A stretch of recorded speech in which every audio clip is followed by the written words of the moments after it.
मुंबईत एका गोल्डन मॅनच्या गाडीच्या काळ्या काचांवर सांगवी वाहतूक पोलिसांनी कारवाई केली। सांगवी पोलिसांनी गाडीच्या काचांचं फिल्मिंग काढत 3000चा दंड ठोठावलाय। या कारवाईचा व्हिडिओ सध्या सोशल मीडियावर तुफान व्हायरल होतोय।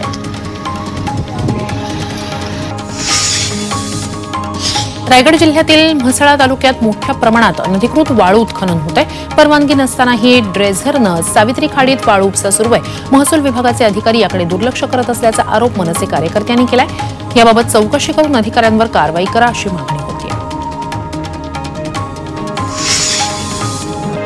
सांगलीच्या तासगावात ड्रग्ज बनवण्यासाठी लागणारा केमिकलचा साठा पोलिसांनी जप्त केलाय। मांजर्डेमध्ये एका पत्र्याच्या शेडमधून जवळपास 11.5 लाखांचा मुद्देमाल जप्त करण्यात आलाय।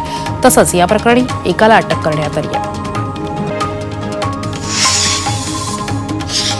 मिरजेच्या तानपुरा आणि सतारला जीआय मानांकन मिळालेले आहे। वाणिज्य आणि उद्योग मंत्रालयाकडून हे भौगोलिक मानांकन देण्यात आलंय। अमृत नोनी आर्थो प्लस ये एक प्रूवन फॉर्मूला है। इसमें मौजूद नोनी फल के गुण और आयुर्वेदिक जड़ी बूटियां शरीर को जरूरी पोषक तत्व देने के साथ साथ हड्डियों और जोड़ों के घिसने, उनमें होने वाले सूजन और दर्द को रोकने में मदद करता है। दर्द मुक्त जीवन के लिए अमृत नोनी आर्थो प्लस।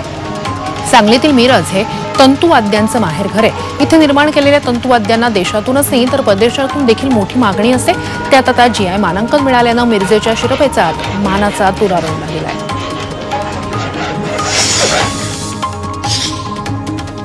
रणबीर आणि आलियाची मुलगी राहा कपूरची सध्या बी टाऊनमध्ये जोरदार चर्चा आहे। रणबीर आणि आलियाचं मुंबईत नवं घर तयार होत आहे। या घरासाठी जवळपास 250 कोटी रुपये खर्च केले जात असल्याची चर्चा आहे। या घराला राहाचं नाव देण्यात येणार आहे असंही सूत्रांकडून समजतंय। त्यामुळे जर असं झालं तर सगळ्यात महागड्या घराला नाव असणारी राहा ही पहिलीच स्टार किड असणार आहे।